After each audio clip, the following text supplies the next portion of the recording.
He taught me how the mind works. He taught me how I could shape my mind to attract the things I wanted into my life. He showed me that nothing is impossible, that you can attain it if you really want. If you want to attract something in your life, you need to understand what that frequency is that you want, and then change the energy in your body to match that frequency. And when you do, you attract that. You know, a lot of people talk about this law of attraction and stuff, but I never really understand it or explain it properly. And I think sometimes the New Age world can just get away by saying all kinds of, the law of attraction, and do this and do that, and it will attract it into your life. But there's no practical steps or actually understanding the science of how these things work. But once you really understand it and then put the hard work into it, these amazing tools have been around for millenniums. Monks have been using it for thousands of years. And you do affirmations a bit different. You kind of have 3 things that you do that makes them special. Concise choice of positive words, clear visualization, and feeling. And feeling being the most important component, because feeling is emotion, and emotion is energy, and energy is magnetic. Tesla had the saying, if you want to find the secrets of the universe, think in terms of energy, frequency, and vibration. Everything is made up of energy, and that energy is vibrating at a certain frequency. And your job is to match the frequency of what you want. Because that's harmony, right? If your team here can match your frequency, then you're all in alignment and on the same page. And then you work together. It's like a flock of birds that just flow in harmony. You see them flying in the sky, they never crash into each other. They all fly in harmony. It's like the old radios, right? You tune it, the station is 74.5 FM, and if you get to 74.4 FM, you get static and music. 74.6, static and music. 74.5, perfect music. 74.2, just static. And so your goal is to tune your energy to match the frequency of what you want.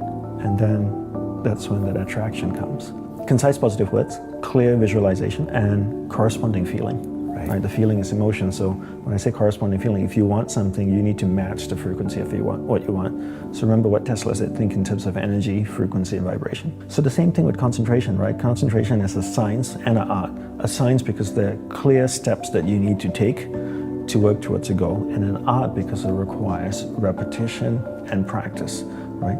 So I always say that concentration is a science and an art, and learning how to concentrate, you have to understand the mind, right? So as I shared before, that you're not the mind, rather you're pure awareness moving through different areas of the mind.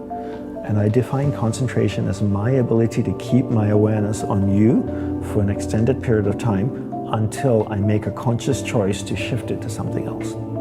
So most people allow someone or something outside of them to control where their awareness goes. So I'm chatting with you, my phone goes bing, I pick it up, and my awareness gets dragged there. Another notification comes, my awareness goes there. I see a noise out there, I hear a noise out there, my awareness goes over there, right? So my ability to keep my awareness on you or something for an extended period of time is my ability to concentrate. Your whole day needs to be filled with rituals, and you need to look at your life the same way an Olympian might look at his or her life, where the whole day is filled with rituals. And in the monastery, we meditated as a group for 1 hour a day. That's all we meditated. People always think that monks meditate all day and they're slowly sweeping the sidewalks. But we don't. Meditate 1 hour a day. What are we doing the rest of the day? Gurudeva taught us to practice concentration. Not to practice mindfulness, practice concentration. So if you're speaking with another monk, you give that person your undivided attention. That's what we practice all day. And I think people take a different approach right now. They think, if I meditate for 10 minutes in the morning, I'm good, I'm zen. And the rest of the day, I can just do whatever I want to do. And the rest of the day is constant multitasking. So I'm doing many things at once in a poor way. So what do you become good at? You become good at whatever it is you practice.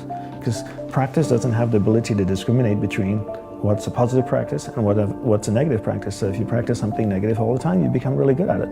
So if you practice distraction all the time, 10 hours a day, what do you become good after 6 months? Distraction. Anybody practicing anything for 10 hours a day becomes really good at it. And the truth is, with 24 hours in a day, most people sleep, 7, 8 hours? So you're awake for 16. And out of the 16 hours, are they only practicing distraction for 7 or 8 hours? Probably more like 13 or 14 hours a day of practicing distraction. So if you do that 7 days a week, imagine if you practice playing the piano 14 hours a day, 7 days a week. How good would you be after 6 months? So how good are people at distraction? If you look at most people out there, they are, you're talking about mastery, they have mastered the art of distraction.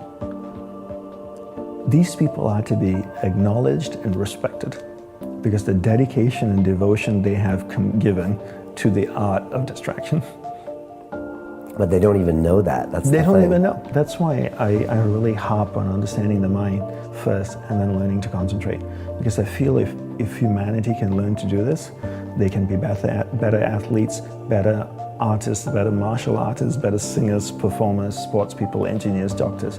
Because at the center of success is your ability to harness the power of mind and direct it in a single pointed focus towards one thing. Stay with it long enough so that you can come to solutions, create beautiful things. But if you can't concentrate, you can't do any of these things. And we can't solve